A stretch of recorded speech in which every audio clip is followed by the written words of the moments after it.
please welcome back to the stage Anna Palmer. Coming out this side this time. Thank you so much. What a great morning it has been.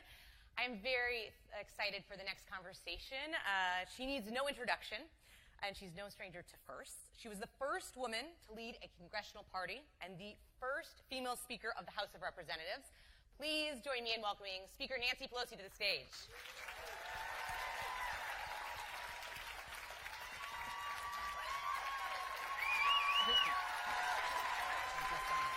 Sit here.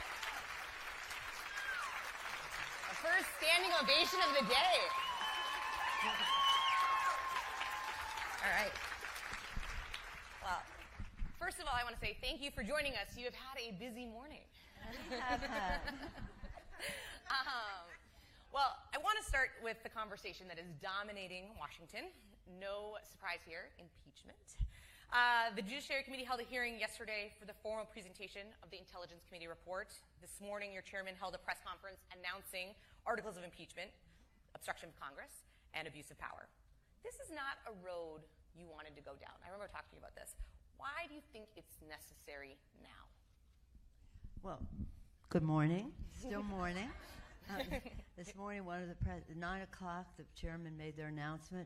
10 o'clock, we had a press conference announcing the U.S.-Mexico-Canada trade agreement, that we had come a long way from the original proposal that the administration had given us to a place where we could come to agreement. So when the press people said, wow, 9 o'clock, 10 o'clock, I said, the day is young, and look at here we all are. It's a very sad day, actually, a solemn day.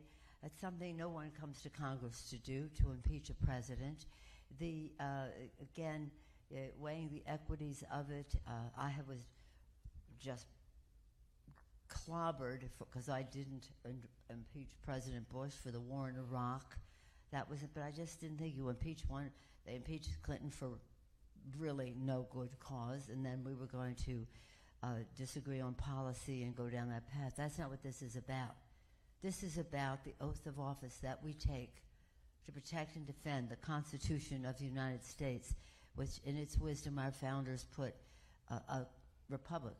Franklin said, if you can keep it, a republic, a separation of power, not a monarchy. That's what they fought a war against. And so it is the most, as I said this morning, the first order of business for a member of Congress or anyone engaged in official duties, but speaking for ourselves, is to protect and defend the Constitution of the United States. I wish it were not necessary. I wish the president's actions did not make it necessary, but he did, and we would be delinquent in honoring our oath of office if we did not impeach him for not honoring his oath of office. Well, there was some discussion about obstruction of justice based on the Mueller report being one of the articles. Why did you ultimately decide that it wasn't part of the committee, our members, our 6 committees who have been having legislation, investigation, litigation for a long time, everyone came to a conclusion this was it. So I wish we just focus on what we are bringing forward, because they're very serious violations of our Constitution, undermining the national security of the United States, jeopardizing the integrity of our elections, and again, going right at the heart of a system of checks and balances, honoring the oath of office. So it's no use talking about what isn't. This is what is, and that's how we're going forward. And did you support, though, the idea of a more narrowly focused articles of impeachment? I support my chairman. Yeah, I support my chairman. No. My chairpersons, Maxine Waters, Carolyn Maloney, Elliot Engel, Richie Neal, Adam Schiff, and Jerry Nadler. Try to do them in seniority, but through your head, ranking them as you go down. It's seniority, no. One of the biggest criticisms of the process has been the speed at which the House Democrats are moving. If this is, but seriously though, seriously. It's been going on for 22 months, okay? 2.5 years, actually. There has been some criticism, though, I will say, about whether or not you should move forward before the end of the year or wait for the courts. Why do you think now is the time to move? Well, I think we're not moving with speed. This was it 2.5 years ago that they initiated the Mueller investigation. It is not about speed, it's about urgency. One of the charges against the President of the United States is that he was violating his oath of office by asking a foreign government to intervene in our election, undermining the integrity of our elections. If we did not hold him accountable, he would continue to undermine our election. Nothing less is at stake than the central point of our democracy, a free and fair election, not disrupted by foreign powers. And our founders were very concerned about that. And in their wisdom, they gave Congress, the House of Representatives, the opportunity, not the opportunity because I don't see it that way, but the path to correcting that as impeachment. It is not with any speed. This has been going on for a very long time, but there is a sense of urgency. Once you see, we saw the facts presented in the hearing with the Foreign Service officers, the facts made known to the public. Some of us have seen them before.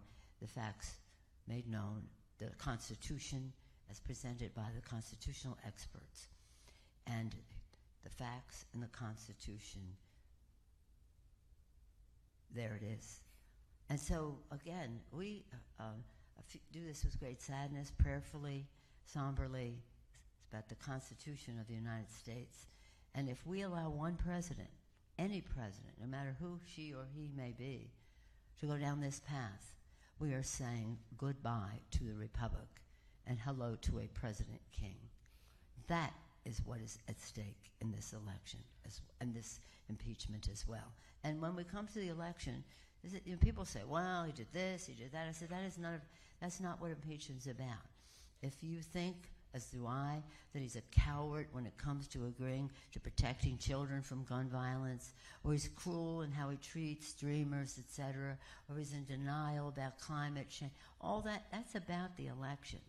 That has nothing to do with the facts of the case of the president violating his oath of office, again, undermining our national security. This is a national security issue, and it's a constitutional issue as it relates to how he did that. But let's talk about the politics, because nothing happens, in a vacuum here. Republicans believe their path to majority in the House is through 31 districts, that the House Democrats won, that President Trump won. Impeachment is not popular there. Does that worry you? Are you worried that impeachment could cost you the majority? If we believe that our Constitution is being violated, that our very democracy is at stake, that as Franklin told us, a republic, if you can keep it, and this very person is jeopardizing that, what are we there for? Just to continue to have a job? We take an oath to protect and defend. If we did not do that, we would be, again, delinquent in our duties. So it isn't about elections. It's about the Constitution. And you're not worried, though, that this could flip No, I'm the not House? worried. That has nothing to do with it. It has absolutely nothing to do with it. This isn't about politics. It's not about Democrats or Republicans. It's about and no partisanship. This is about patriotism. This is about patriotism. Don't take the oath.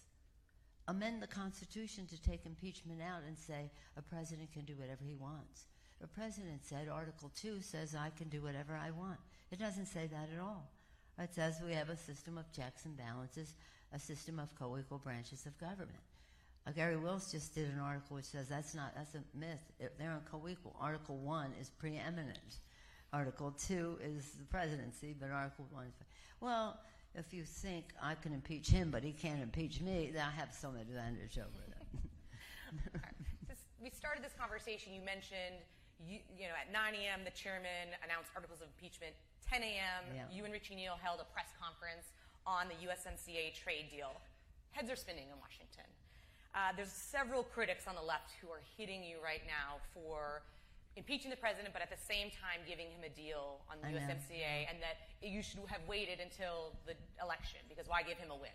How do you respond? Well, I say the same thing as I said to you before. This isn't about politics, of giving a president a win.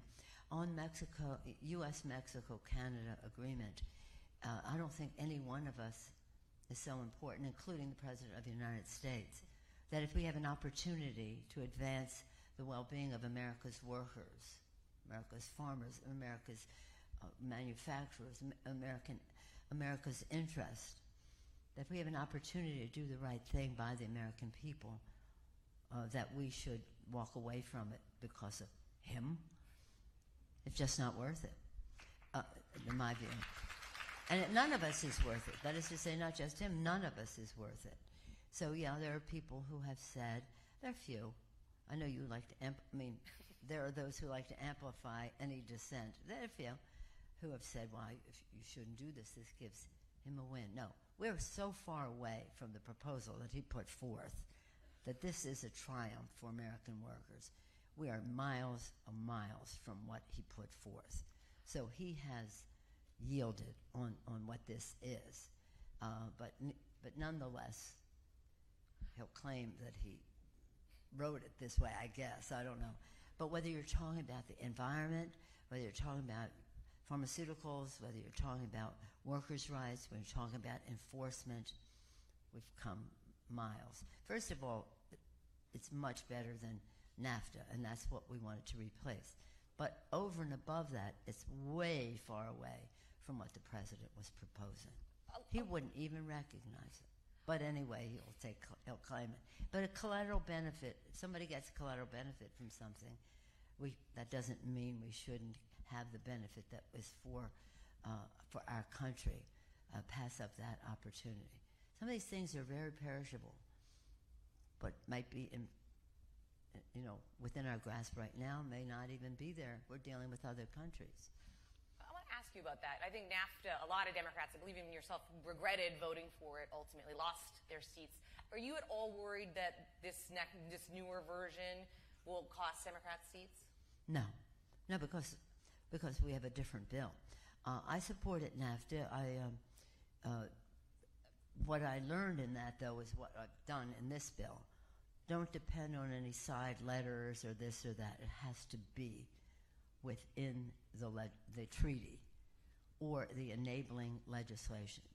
No letter of assurance from this one, that one, or the other thing that that's going to happen. So that's why I was very, very firm. I'm not saying I regretted voting for NAFTA. I regret that people didn't live up to what they said would be there. But there are many good things that came from NAFTA, too, although, again, I myself was disappointed. But it is, but we learned from that. And if you're going to have a trade agreement, it has to be within the treaty that you're talking about, or which applies to the other countries, or in the enabling legislation, which facilitates the treaty. But you can't have somebody say, I'll send you a letter or do a sidebar. I think it's really an achievement. In my view, can be a template for future trade agreements. And that's why we just didn't want to have incrementally a little better. We want to have something substantially better, something that removed all doubt that trade and the environment are linked. You can't separate them. We're very pleased with the environment. I know we want more.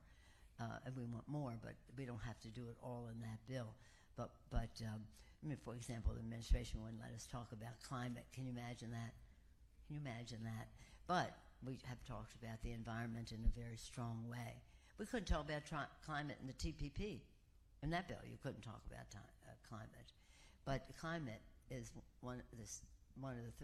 climate crisis is one of the threats to our existence. I was told not to say existential threat because a lot of people don't know what that means. Not in this room, of course.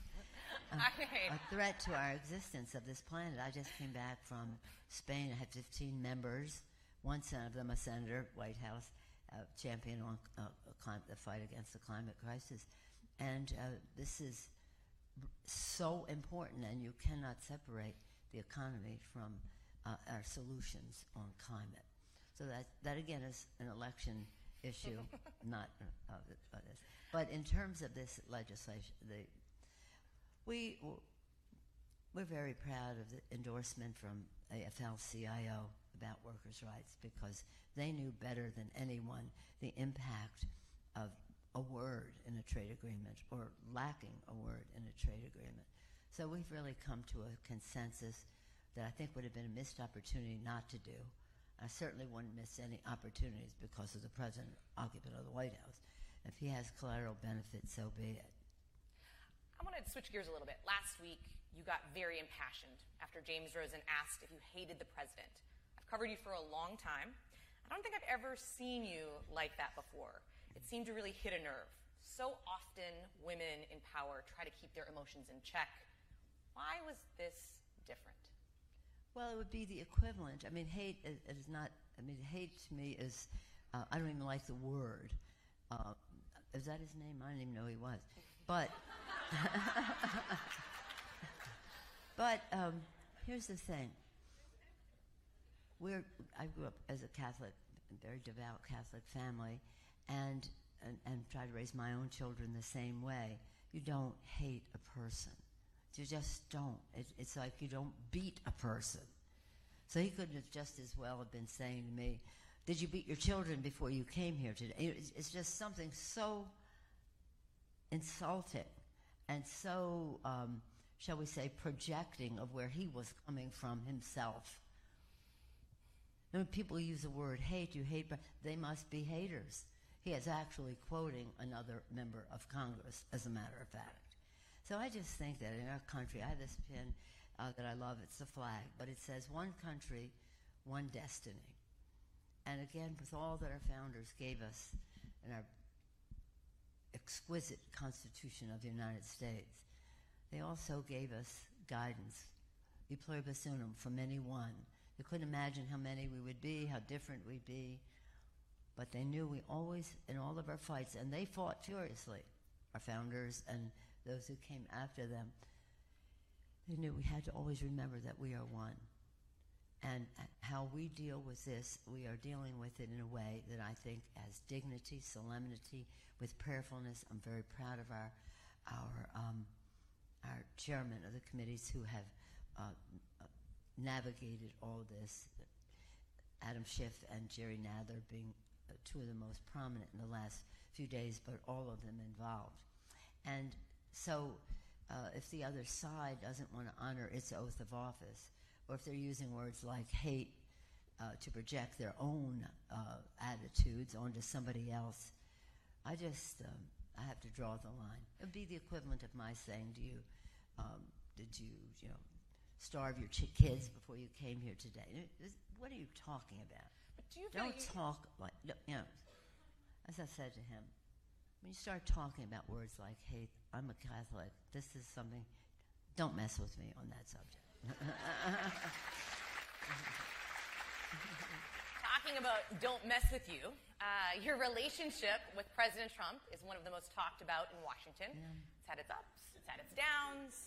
There's been storming out of meetings. There's been the photo of him slamming his hands on the desk. Do you think part of that is because the president has a hard time dealing with women in power? I am not in any position to do a psychoanalysis of the president. You're on the couch. How would you describe your relationship with the president? Professional. I talk about the way my treatment of him. He's the president of the United States. I respect that. I try to be cooperative when I can, but I also have to honor the Constitution of the United States when I must. And so that has an impact on the relationship, you might say. I mean, but I do,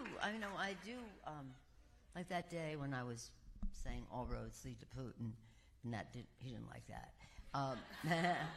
But I mean, really,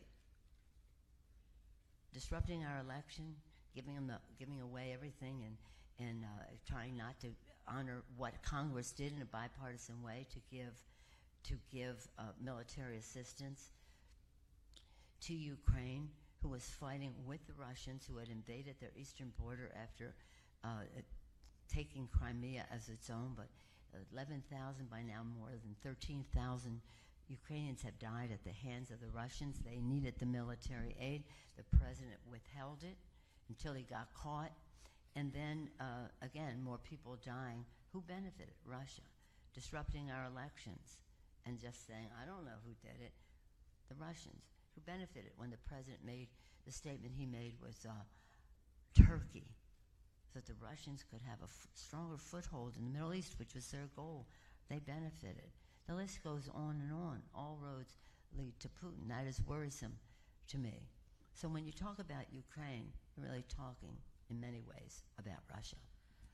I wanted to say I sat down with the president at the end of last year for an interview. At the time, he spoke fairly glowingly and respectful terms when it came to you. This morning, in fact, Lara Trump, his daughter-in-law, was here in her capacity as a campaign official, and when asked what woman Democratic lawmaker does she have the most respect for, she said you. Does this surprise you? Nothing surprises me. Surprise is not a word in my vocabulary. It's over there with hate. No, nothing surprising. Who knows what people say? Who knows what they mean? But you know what? This is not normal. I mean, we had. I've been speaker with President Bush. I disagreed vehemently with President Bush on the war in Iraq. What could be worse than that? What could be worse than that? And yet we had our other areas of agreement where we, Barney Frank said, the most progressive tax bill ever, giving fundability to the poorest families in America. We did PEPFAR. He wanted PEPFAR, wanted big PEPFAR. We did PEPFAR. We did so many things together. In fact, a couple weeks ago, I was honored at a dinner in Washington. They said, we have a surprise for you. And it was a video from President Bush. And I was very moved by that. So this thing about behavior that you would not really tolerate in your own home, much less the White House, is very different. That isn't about being different. We have our differences. We come here believing what we believe, confident in what we know about, humble enough to listen to others, recognizing we represent our districts, they represent theirs. So where do we find our common ground? We have a responsibility to seek it. Stand our ground where we can't. That would have been Thomas Jefferson, like a rock, where you can't find your common ground. But respectful always. This is quite different. Today's summit, I want to shift gears a little bit to women rule, is about examining how there are more women in power than ever before, but also looking at how more changes still need to come. My colleagues recently wrote a story, Sarah Ferris and John Bresnahan, that you have a record number of women in the Democratic caucus as chairmen of committees. In fact, 7 full committees are chaired by women lawmakers. 35. You've sort of led this revolution, not just to have women elected to office, but does it make a difference to have them in positions of power? Oh, yeah, power. Women rule. No, here's the thing. It's a decision. It's an individual decision that you might make to run yourself or to help someone else run. But we made a decision a long time ago that we had to change the demographics of the Congress of the United States. When I came to Congress, out of 435 people, there were 12 Democratic women and 11 Republican women. We made a decision that every election we were going to add to our numbers. And now we have for the first time, over 106 women were elected in the last election. 91 of them Democrats. Because we made a decision. They went from 11 to 15, and we went from 12 to 91 because we made a decision. Nothing, again, is more wholesome in the political process and government, actually in everything you can name, but I'll stick with what I know, than the increased participation of women and women in the leadership. Now, in this new Congress, we have a most diverse Congress. Our caucus is 60% women, people of color, LGBTQ. It's very exciting. And you're all too young, but read about it in the history book. When the Watergate babies came to Washington, this was transformative. It was a big class, similar to this transformative big class. In the first year, not one of those freshmen was chair of a subcommittee, had a gavel. In this class, 18 freshmen have a gavel. 10 of them are women, 8 of them are men.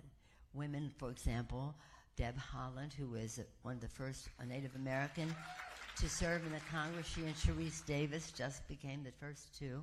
Deb Haaland is the chair of the Public Lands Subcommittee of on Natural Resources. That is Indian country. Imagine, she's the chair. A few days after she was sworn in, she had a gavel. So again, 10 women in that. Now we have probably about 35 women chairing subcommittees. So it is really important to preside, to decide what you're going to take up and who you're going to recognize. It's power. And the more, we're just so proud. Because we not only women to have a seat at the table, we want them to have a seat at the head of the table. And they're all fabulous. Of course, we have Nita Lowy, Appropriations, Maxine Waters, Financial Services, Eddie Bernice Johnson, Science, Technology, and Space. The list goes on. Now, Carolyn Maloney, the head of Government Reform and Oversight. We have Zoe Lofgren, the chair of the I don't know if these names mean anything to you in terms There's of... a lot of them. That is what I mean the committee, the House Administration Committee. That means Zoe Lofgren is the mayor of Capitol Hill, because she, of course, our side of it.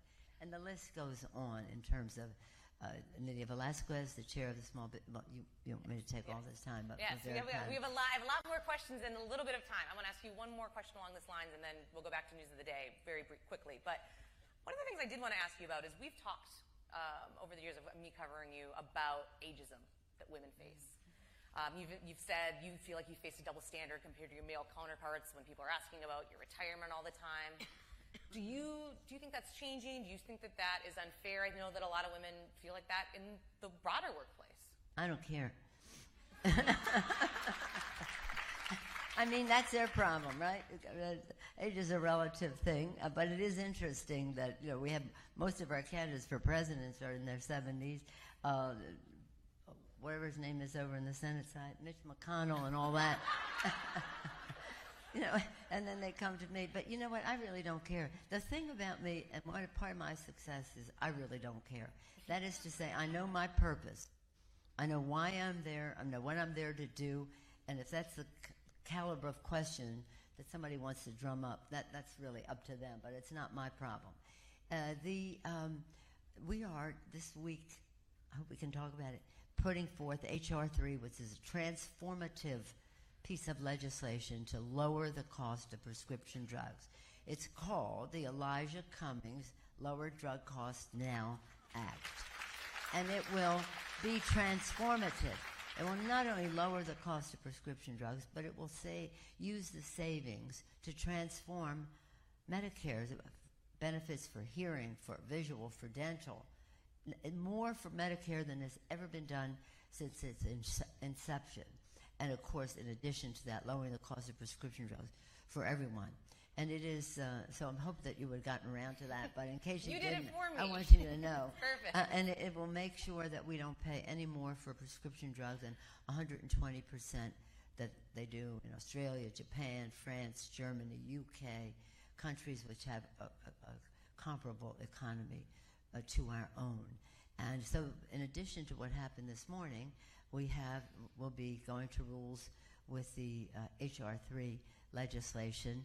We also have a bill on the floor tomorrow, which will give documentation to about 2 million Americans when we do our agriculture ag worker bill. So this is really today we're doing the defense bill, the authorization for the defense bill, and in it we have two things that women should be interested in. One is, well, many things, because women are interested in our national security, but specific to health and well-being, we've gotten rid of, after 40 years, we've gotten rid of the widow's tax, which is very important to widows of military families. And for the first time, we have paid parental leave for all federal employees.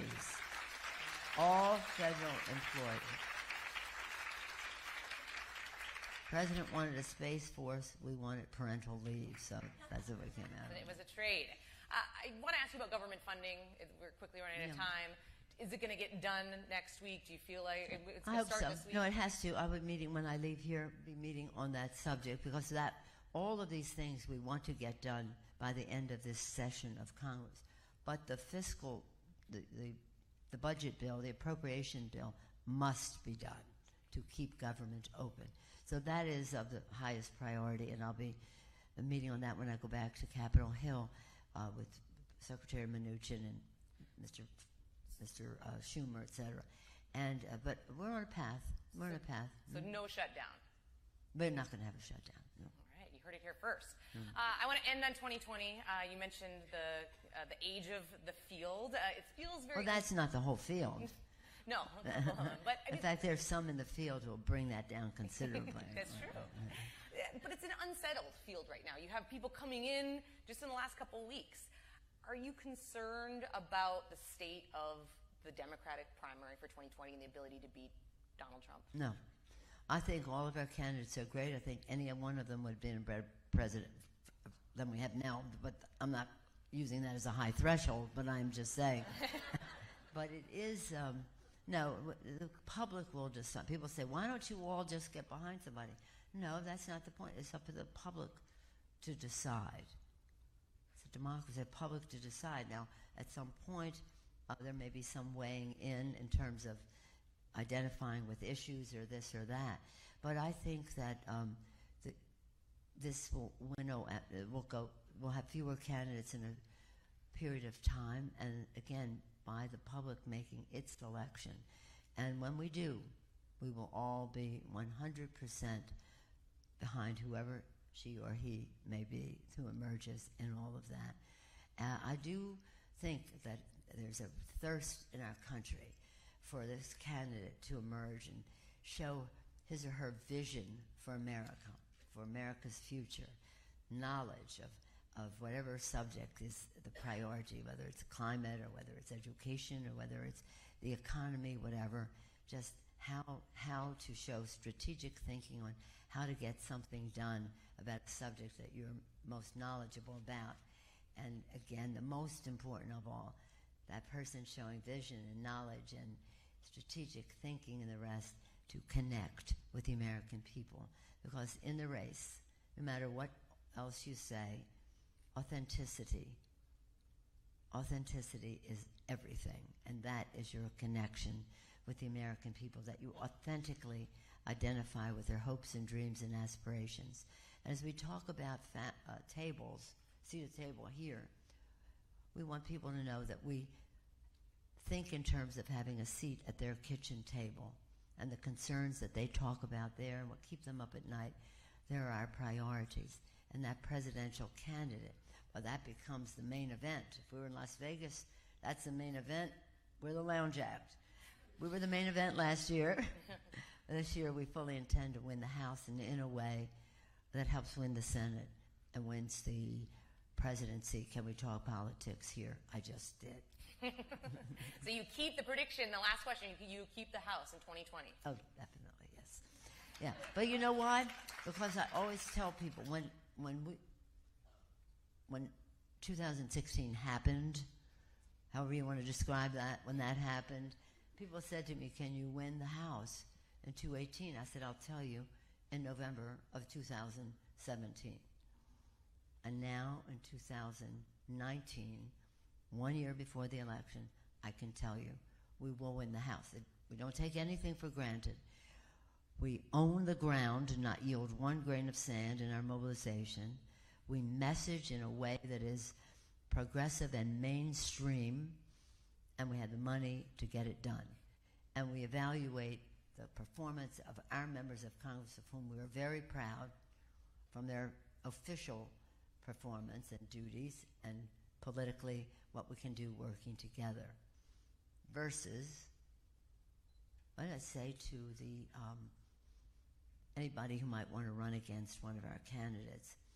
Your president is under 50%. Our candidates are formidable. They've done their official duties. We're going to own the ground. We've had, Sherry Bustos has had people out there for 10 months already messaging all that. You might want to think about this for another time, because we fully intend to win. And if it's an incumbent, we say to them, you're going to have a race. it's going to cost you. You're going to have to explain your votes to suburban America. You've never really had to defend your votes here. You're going to now. Your president's under 50%.